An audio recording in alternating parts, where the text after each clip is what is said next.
7 inhibitors of intimacy. And I want to talk about the things we all deal with now. I mean, these are very common things. And if you see some of these things that you kind of relate to, well, just join the club. We all deal with these on some level. But these are things that inhibit intimacy. But here's what I want you to hear me say, because this is the most important thing I'll say in this session, and it's what I'm going to keep coming back to. Intimacy happens from the inside out, not the outside in. Okay, the more morally depraved a society becomes, the more outwardly focused they have to become, because they don't have anything to go to inwardly. And so in our society, because we have become a very morally depraved society, the more that happens, the more we focus on the outside rather than the inside, believing if everything on the outside is right, I'm going to experience everything I'm looking for. It's exactly the opposite. If everything on the inside is right, I'm going to experience what I want. And so you're going to hear me in this message talk about the issue of inhibitors, but you're also going to hear me talk about ethics. Every time I mention an inhibitor of intimacy, I'm going to talk about an ethic of intimacy, because ethics, the word ethic means a system of principles governing morality and acceptable conduct.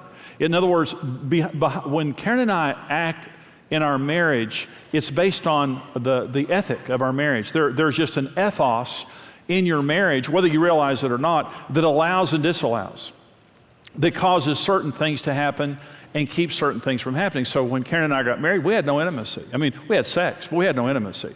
Again, because it wasn't going to happen from the outside in the way I thought it was going to. It was going to happen from the inside out. When we began to change on the inside, when God began to change us on the inside, that is when we began to experience the intimacy that we have today. Now, as I'm going through this, I know many of you are taking notes. What you can do is when you have an inhibitor, when I mention an inhibitor of intimacy, you can just put right next to that the ethic, because I'm going to say the ethic after at the end of each of the points. I'll give you the ethic that fixes the inhibitor over here, and just kind of look at it like an inventory and be honest about it, and just say, well, I wonder if I do that. I wonder if that's something that I'm doing wrong or I've done wrong, and then the ethic is what fixes it. Let me begin, and I'm going to hit these pretty quickly because I've got 7 of them to cover. And so we have a lot of different seminars that we do, and in our seminars I go deep on certain issues in different seminars. So as I go through these, I'm going to mention, if you want to go deeper in a point, if I'm mentioning something and you realize, man, I really need some help on that, I'm going to mention the resource where you can get the deeper help in that. Number 1 inhibitor of intimacy is lack of spiritual dependence. And another way to say that is unrealistic expectations.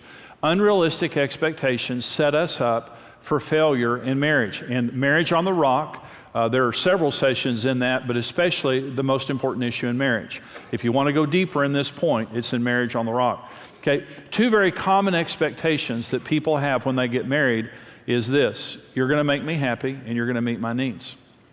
Okay, and so we get married and we think, I'm going to get married and you're going to make me happy and you're going to meet my needs. Well, the first is this: your spouse cannot meet your deepest needs. Okay, you have 4 needs in your life that only God can meet: acceptance, identity, security, and purpose. And God meeting those needs in you is the basis of your happiness.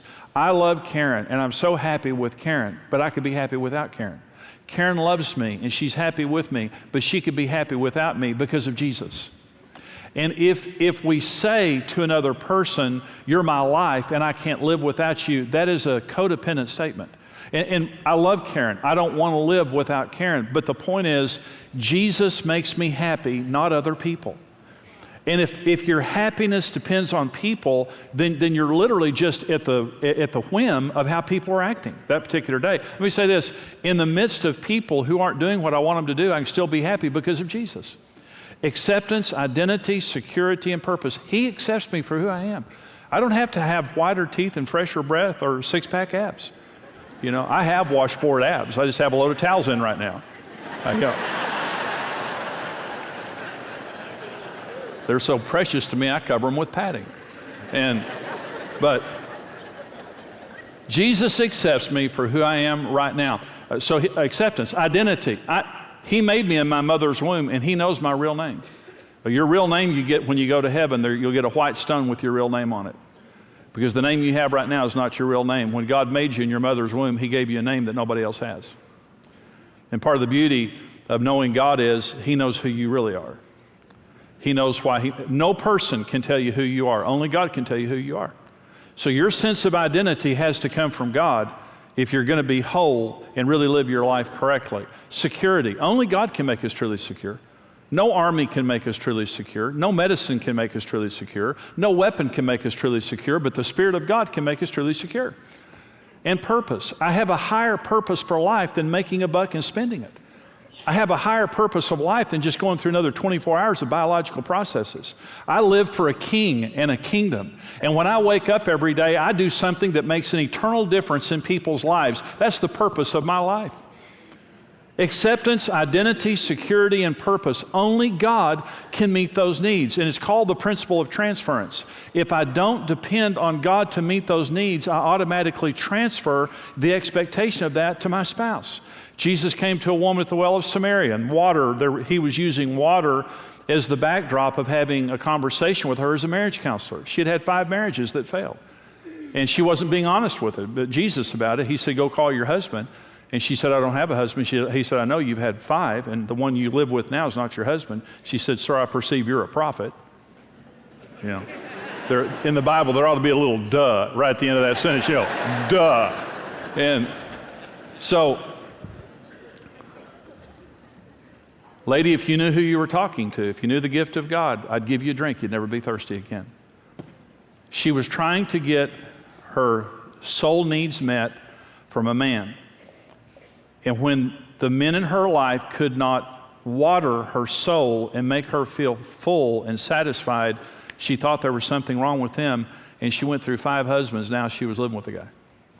And Jesus walked up to this woman and said, if you knew who you were talking to, if you knew the gift of God, because it's free to any person. When we need God the most, we deserve Him the least. We're a mess when we need Him the most, right? So this woman's a mess. 5-time loser in marriage. Jesus loves her. He knows the root issue of her life. And He walks up and says, lady, if you would just ask me to fill your heart, I would, and you'd never be thirsty again. And out of that fullness, you're happy. And out of that fullness, you love other people. And you become a functional person. The ethic that fixes this is faith in God. When Karen and I got married, we were fledgling Christians, but we were squeezing each other trying to get God out, and it was so frustrating. And I remember just feeling like, why can't she build up my ego more? Why can't she praise me more? Why doesn't she make me feel like somebody? Why didn't she and she was thinking the same thing about me, and literally we were trying to squeeze God out of each other and killing each other in the process. And when I say that we wake up in the morning and go to the different sides of the house and have our quiet time, that's where the Lord fills us up, and out of that we love each other. And out of that we're happy. Codependency means I'm depending on you in an unhealthy way. I'm putting expectations on you that you can't meet. There are needs in your life that your spouse can meet, but your God needs they can't meet. And so faith in God is an ethic in this marriage. Listen, I depend on God to meet my deepest needs, and I depend on God to solve my biggest problems. And I'm not going to put that expectation on you. My God is a big God, and I'm going to put faith in Him.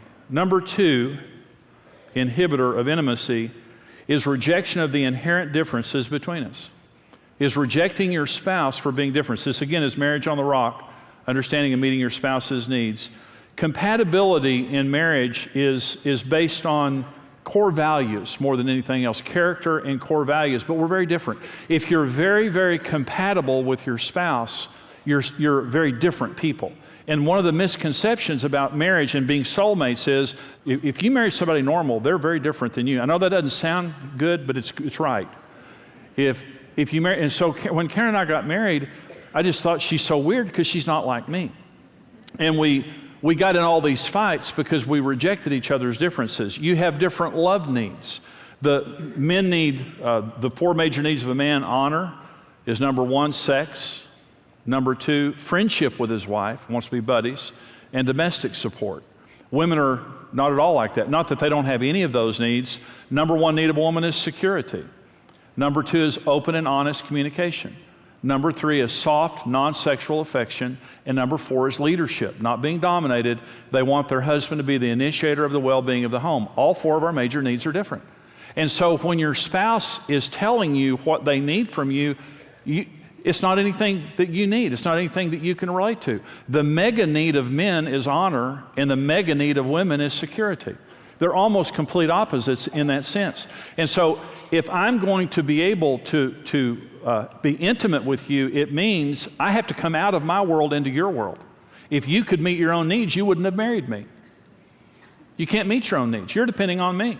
And if I'm going to meet your needs, it means I need to listen. I need to listen to what you're saying, and I need to believe it when you tell me you're different. Our money languages are typically different. I didn't know that there were different money languages. There are 4 different money languages, and Karen and I have different money languages, and one of the things we couldn't talk about early in our marriage was money. Money was a toxic issue for us because we had such different ways of looking at it. There are drivers. Some people see money, and to them, money just means success. Money is a symbol of success, and they use it to buy houses and cars and symbols of success. To other people, their analytics, money is security. They like to save it. They like to stack it up. The more of it they have, the more secure they feel. There are amiables, and to an amiable, money means love. And that means we have money, we can get the family together, go on vacation, share it, all that kind of stuff. And there are expressives, and to an expressive, money means acceptance. It means I can get into the right groups of people, I can, get into the right social groups to do whatever, I want to do with my life. Drivers, analytics, amiables, and expressives. Karen's an analytic, and I'm an expressive. I'm an amiable. And so to Karen, money means security, and Karen is a fantastic money manager and a great saver of money. I'm an amiable, so to me, money means love. Money means, hey, let's have fun, let's bless somebody, let's whatever. And Karen's very generous, by the way. When we got married, we fought constantly about money, and she would call me a spendthrift, and I would call her a tightwad. And when she called me a spendthrift, it drove me crazy. And I said, Karen, you're the type of person you're going to die with all your money in a mattress and nobody will like you. And she said, you won't even have a mattress.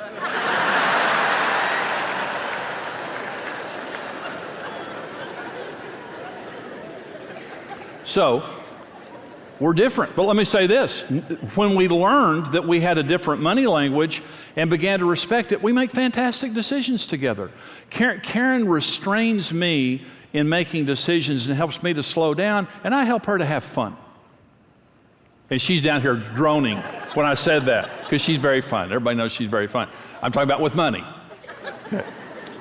We have different giftings and talents and things like that. And so we just have a different way of seeing the world. Now here's 3 types of differences in marriage. The number 1 is rejected differences. Roll your eyes, you're crazy. I told Karen, she used to tell me when we first got married, she would say something, I'd say, you're crazy. I just thought she's out of her mind.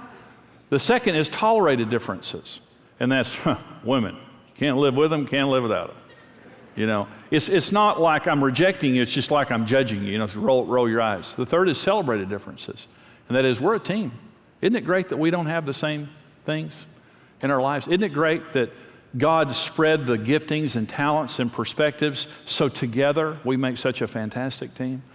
And when Karen and I got married, we rejected each other's differences. Today, we celebrate each other's differences.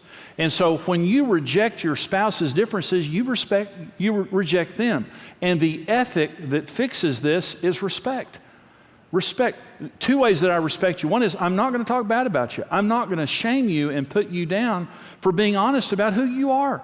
When you tell me what your needs are, it doesn't mean everything in you is right. It just means it's you. And I'm not going to run you down. I'm not going to browbeat you. I'm not going to be sarcastic with you. In fact, I'm going to praise you.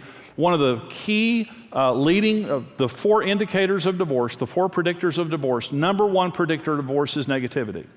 When a negative tone sets up in your relationship, it is the most damaging thing that you can do to your relationship when you begin to pick on each other and begin to point out each other's faults. The number 1 thing you do to build your marriage is to praise your spouse.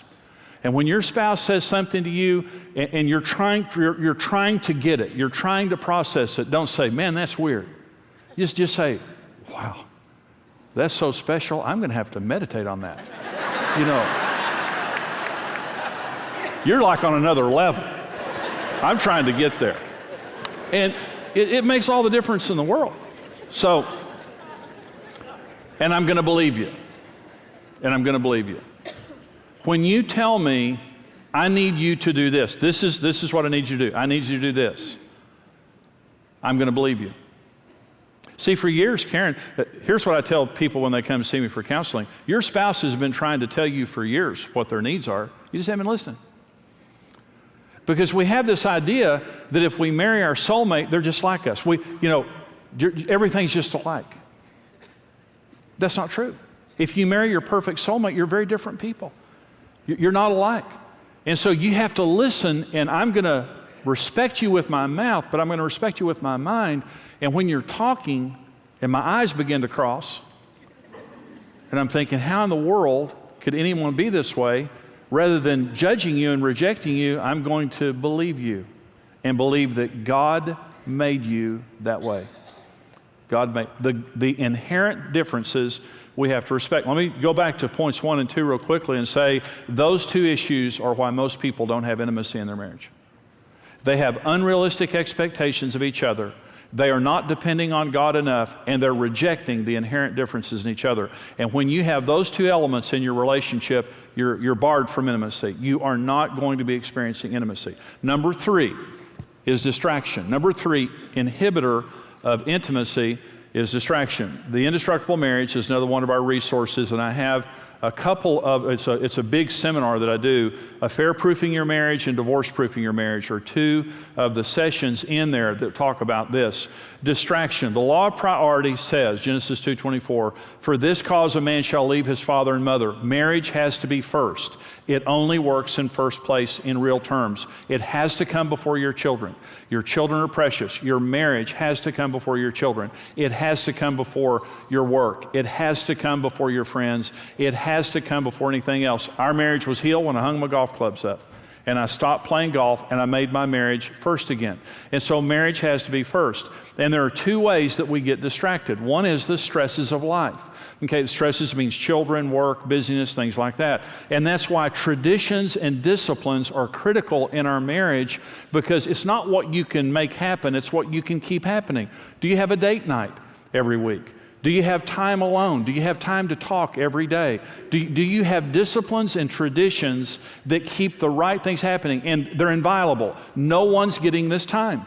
No one's getting this time. No one's getting this energy. My spouse deserves the best of my life, of my time, energy, everything in my life. And so I'm going to protect this for you. The stresses that come on us can cause us to become distracted. And you can't be intimate with a person who's not paying attention. And they're not focused, okay? But the other type of distraction is me turning my heart away in response to frustration or pain. And this is the most dangerous one. Hebrews 13 says, marriage is honorable among all, and the bed undefiled, but fornicators and adulterers God will judge. Let your conduct be without covetousness. Be content with such things as you have. For he himself has said, I will never leave you nor forsake you. And the context here is being frustrated with your spouse and beginning to covet other people's spouses and other people. But by the way, when the Bible tells us not to covet, in the Old Testament it says don't covet your neighbor's wife. Coveting is referenced to people.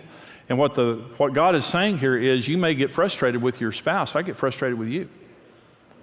Your spouse may be imperfect, you're imperfect. But I've said to you, I'll never leave you or forsake you. I'll never physically leave you, and I'll never turn my heart away. God has promised all of us, in spite of all of our issues, he will never turn his heart away from us. There'll never be a moment in your eternity that God will ever stop paying attention to you and caring about you. Is that good news, anybody? Okay. So, affairs happen when you turn your heart away. Affairs begin on the inside. Karen and I were on Dennis Rainey's radio program a few years ago, and Dennis was interviewing us, and he was talking about the early days of our relationship, and Dennis said to Karen, when Jimmy was being such a jerk earlier in your marriage, were you ever tempted to have an affair? And I was interested in the answer. I mean, I'd never, I thought, well, okay, sister, get honest here. And here's what Karen said. I wouldn't let my heart go there.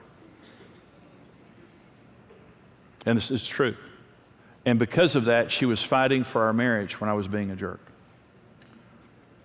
The most important thing in the ethic here is faithfulness. Not just on the outside, on the inside.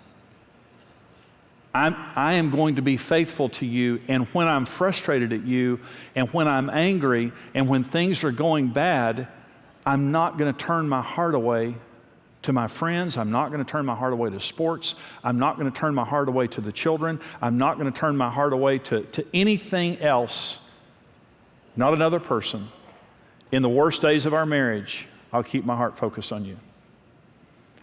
Distraction is so dangerous, whether it's just the busyness of life keeping our marriage from being first, or an offense that we've taken. And this is the reason that honesty is so important in our relationship. Don't turn your heart away. And if you've turned your heart away, you realize, see, Karen would say to me at different times in our marriage, your heart's not with me. And women intuitively know, you can be sitting right there next to them, but they intuitively know if your heart's not there. So you can't be intimate while you're distracted. Number 4, inhibitor of intimacy is unresolved conflict. Big deal. Is not being able to deal with your issues. Ephesians 4, be angry, don't sin. Don't let the sun go down on your wrath, nor give place to the devil. Intimacy is an act of goodwill. Intimacy, the fact that you're being able to be intimate means that you've dealt with the issues in your relationship. And here's the 4 points of Ephesians 4 related to anger. Number 1, don't deny your anger. God gets angry. There's nothing wrong with being angry. The second thing it says is don't sin. Be angry, but don't sin. Don't hit, don't yell, don't cuss, don't do, and then tell your spouse, well, you made me mad. And that's the reason I did that. Go ahead and be angry. There's nothing wrong with anger. I mean, we all get angry, but just don't sin. Don't justify bad behavior. The third thing it says is don't go to bed on that anger. Process it today. Today's anger is very manageable. Today's anger there's nothing wrong with today's anger. Yesterday's anger is very dangerous anger because now it's being fermented. It's toxic because here's the 4th thing it says, don't give the devil an opportunity. And the word devil there is the word diabolos. It means slanderer. When you go to bed on anger, the devil will interpret your spouse to you and slander him in the process. You know, you're laying back to back, not breathing, because you don't want to give your spouse the benefit that you're alive. And all these thoughts are going through your head. You just had a fight, and all these thoughts are going through your head, and all that kind of stuff. And all this thing begins to play out in your mind. So you go to bed on that often enough, and you wake up. Here's what I'll say this another way. If you are in the habit of going to bed on your anger, you have been counseled by the devil, and you don't even know it. I promise. Be angry, don't sin, don't go to bed on your anger. You'll give a foothold to Diabolos. And Diabolos will get in there and convince you that you married the wrong person, that this person will never be right for you, that your soulmate is out there waiting for you and you just married the wrong person. All those things are true. And so the ethic of unresolved conflict is honesty. Is an atmosphere of honesty where you give each other the right to complain. See, when people come in for marriage counseling, a lot of times what we hear is, I could never say this to them. They would go ballistic. I thank God that I have a wife. When I was just really messed up as a young man, I remember coming to Karen and I thought, Karen's my best friend and I'm going to tell her that I'm struggling in this area. And I remember coming to Karen and saying to her, I just want you to know this and this and this. And Karen never went, that's just awful. Shame on you. And, don't you ever tell me anything like that again. You're sick.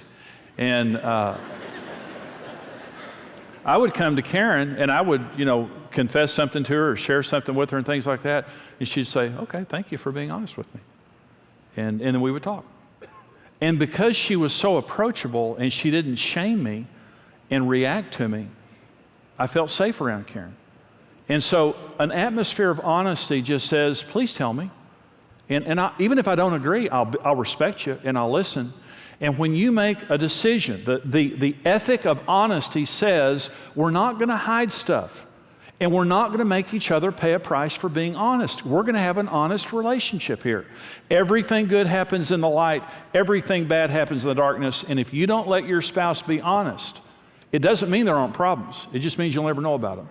And the devil operates in that atmosphere. We need to have honesty. Number 5 issue, and by the way, I don't know if I said it, Return to Intimacy is the resource where I have a session on disarming destructive anger, an entire session on how to deal with anger. Number 5 inhibitor is dominance. And the resource, again, is Return to Intimacy. There's an entire session there on disarming destructive dominance. Now, I want to show you, dominance means a disproportionate control of the relationship. It means someone is more in control of the relationship than the other. And I want to do my little poll here. And all the campuses, if everyone, all the campuses would respond to this. Now, I want you to watch the hands, okay? How many of you grew up in a home where one of your parents was clearly dominant over the other parent? Raise your hand. Watch the hands. Watch the hands. Look around. Look around. Look around. Okay, put your hands down. How many of you believe that that had a negative impact upon their marriage and your family? Put your hands up. Look around. Look around, look around, look around. Oh my gosh. Okay, put your hands down. 70%, 70 to 80%, I've done this all over the world for many years. Every time I ask that question, that's the response that you get. Secular research proves that shared control is one of the most important issues in a marriage. We are the only animals on earth that weren't designed to dominate each other. Human beings, there's no reference in Genesis 2, when God made man and woman, there's never a reference to one person dominating the other until the fall. And after the fall, there was a curse pronounced, and Eve was told, you will desire to dominate your husband, but he will dominate you. It was a feature of the fall.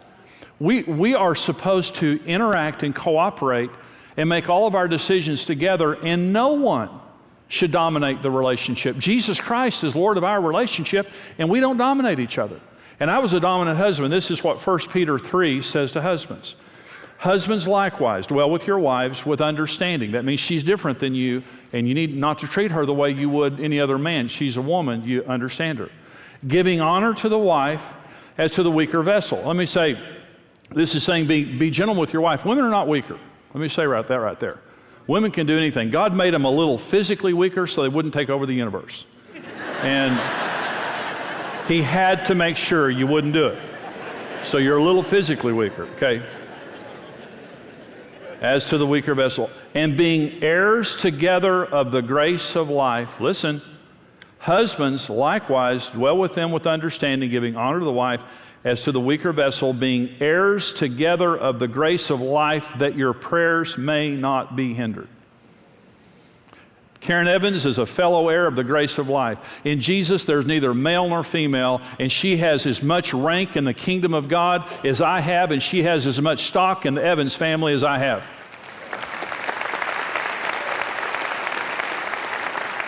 You can't be intimate with a person who's dominating you. You just can't do it. And so intimacy happens among equals, where we're respecting each other and loving each other. So the ethic of this is equality. We will not punish each other for being honest, and I will not act alone without you. And Karen, I can't tell you, this is out of respect. Karen's not being bad when she says this, but this is out of respect. A million times in our marriage, Karen will say, Jimmy, I trust you, you just do it. And a million times I've said, no. Until you come, I'm not going. I will not make that decision without you, because I want to make sure that every single thing in our lives are a product of us and not a product of me by myself. God didn't make marriage so that we can have two people living in the same home making independent decisions. Marriage is about sharing. But if you're going to share, and so let me say, health marries health and unhealth marries unhealth. You always marry your emotional match. Even if you marry the person God brings you, we always marry our emotional match. When Karen and I met, she hated herself, had no self-esteem. I thought I was God. We were a perfect match. And really, this is the way we were. But I was too dominant and Karen was too submissive. But what happened when Karen began to get well and to be healed, she began to stand up. And for you to be equals in the relationship, the dominant person has to sit down. It's just a matter of being humble and being repentant and respecting your spouse. But the more submissive, and I'm not saying submissive in a good way, the more submissive person has to stand up. Let me say, when you change, your marriage changes. You ever been on a teeter-totter with somebody and you fear them jumping off? Okay. because there's an equilibrium there, okay? And if they move in, it changes. If they move out, it changes, okay? All that. When you get healthy as a person and you begin to stand up in a loving way to your spouse, your marriage just changed because the equilibrium's changed. And when Karen began to stand up to me, it challenged me being an idiot and a chauvinist. And when she began to do that, it was like, wait, you sit down, girl. Don't you start moving around over there. And because I had to make a response to that. Well, thank God for the Lord, because he broke through my heart and I sat down. And our marriage went from this to this. In fact, Karen dominates me now. She's, is she laughing? I need to know. She's too healed. I've asked the Lord to take away some of her healing. And no, she's doing good. Anyway, number 6 inhibitor is fear. Fear was the first emotion of fallen man. And they were full of shame. And they covered themselves with fig leaves, Adam and Eve did, but fear destroyed their relationship. But remember, God walked up to Adam and said, he made them naked, gloriously naked. And he walked up to them and said, who told you that you were naked? And they were hiding behind fig leaves, their genitals. They were hiding their genitals behind fig leaves, and now they had rejected each other and they had no intimacy. Fear, this 2 Timothy 1:7 says, God has not given us a spirit of fear, but of power and love and a sound mind. And I know fear can be a normal reaction or emotion, but many times fear is actually a spirit. And this is the way I say it. Fear is a prophet spirit from hell to give you a negative report of the future, so you'll make a fear-based response that God will not honor, and it will destroy your life. See, whatever you fear, you attract, whether you realize it or not. And a spirit of fear comes into our marriages, and it's especially true if we've had previous pain. If we've had a lot of previous pain in our life, then what happens is that Satan accesses that. We've had a divorce. We've been rejected. We were abused, whatever. And the devil, he's the hurt whisperer. He uses as his opportunity pain in our lives to come and to say it's going to happen again. You can't let them do this. Don't you ever let a man treat you like that. Don't you ever let a woman treat you like that. Blah, blah, blah. He speaks into that pain, and we then begin to react in pain, and that reaction is never a loving action toward a person. That reaction is always self-protective and rejecting to some degree. I've got to keep you here so that I'm safe. Shame is destroyed in an atmosphere of vulnerability, and it's not stupidity. It doesn't mean that I'm just in front of anyone, but it means as a husband and wife, I'm going to be vulnerable with you, and I'm going to trust you, and I'm not going to make you pay the price for what other people did to me. And here's the ethic that comes against fear. It's victory. Nothing is going to overcome us in this marriage, and every time the devil rears his head, we're going to chop it off. Here's what Jesus said in Luke 10:19. Behold, I give you the authority to trample. That's a violent word. If you ever heard of a person being trampled, I give you the authority to trample upon serpents and scorpions. That's the devil and his demonic powers. Over all the power of the enemy, and nothing shall by any means harm you. This was something that happened in our marriage. I know this may sound weird to some people, and it sounded weird to me when it happened. Karen and I were fighting. This wasn't when we were almost divorced. This was after that, and we started going to the church that Trinity Fellowship in Amarillo that we've been a part of for almost 35 years. And but we were growing in the Lord, and our marriage was growing. We joined a Bible study in the church, and we were fighting. Karen and I were fighting about something. You know, I don't know what it was. She was just on my nerves about, I don't know. And so she came up to me and she said, let's go to Bible study. And I said, I'm not going to Bible study with you. Because I knew it would bother her when I said that. And she said, come on, let's go to Bible study. And I said, I'm not going to Bible study with you. You go by yourself. So she walked out and went to Bible study. And I'd sit there and did whatever I did. So she came back from Bible study. Well, Sarah Key, Bob and Sarah Key were the leaders of the Bible study. And when she got there, she said, Karen, the Lord just showed me something about you and Jimmy, and I just want to share it with you. And Karen said, what? And she said, I saw a lion's head roaring in your living room trying to separate you. And the Lord said to me, you need to go home and you and Jimmy need to hold hands and you need to bind that in the name of Jesus. Well, I thought people who did that were just weird. and so Karen came home from the Bible study, walked in the door, sat down in front of me, and she said, I need to tell you what Sarah Key said. And I said, what did Sarah say? And she told me what Sarah said. See, we didn't know we were Jimmy and Karen Evans.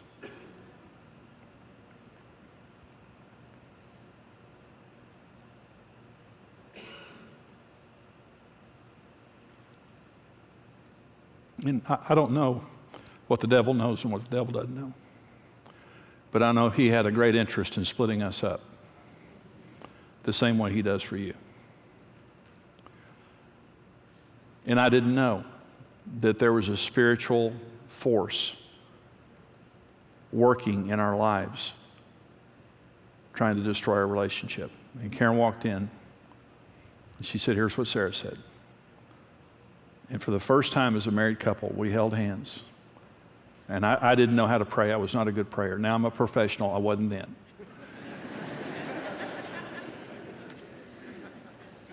And as a young, dumb husband, I grabbed my wife's hand and said, in the name of Jesus, we bind you.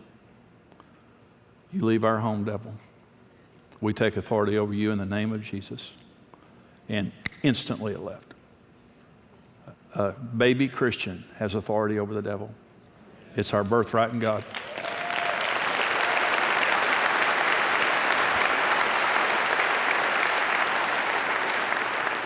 When anything comes against you, you have the authority to overcome it in the name of Jesus. But God will not do for us what He's given us the authority to do for ourselves. And when the devil comes against your home, you stand up, man of God. You stand up, woman of God, and you take authority over it in the name of Jesus.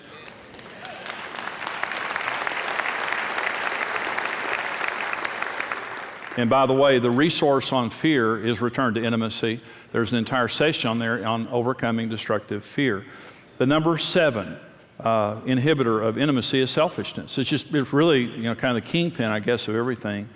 And I have a resource called Our Secret Paradise, a book, video, and audio.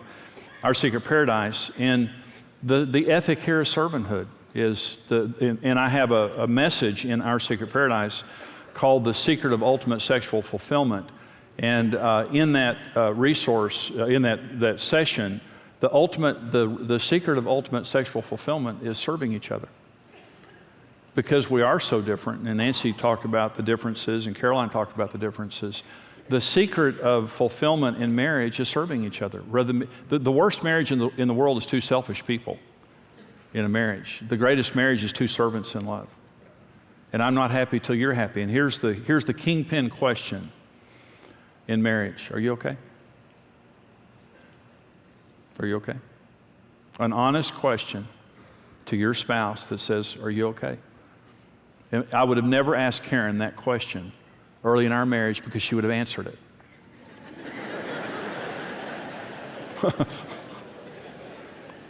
And I was terrified I ask her that question regularly. She asked me. I said, are you okay? And here's what that means. If you're not, I'll crawl through cut glass to make you okay. Because the number one thing I do in life is serve Jesus. The second thing I do in life is serve you. I want you to know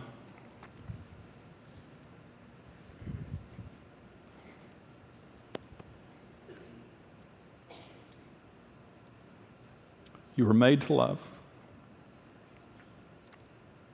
God is such an intimate God. Jesus prayed in John 17 that we would be one with Him and be one with each other. One. It's such a profound intimacy that we were born to have, that we were created to have, that the word for it is one. Indistinguishable from one another. We're so integrated into each other in a healthy way. You were created by love to love.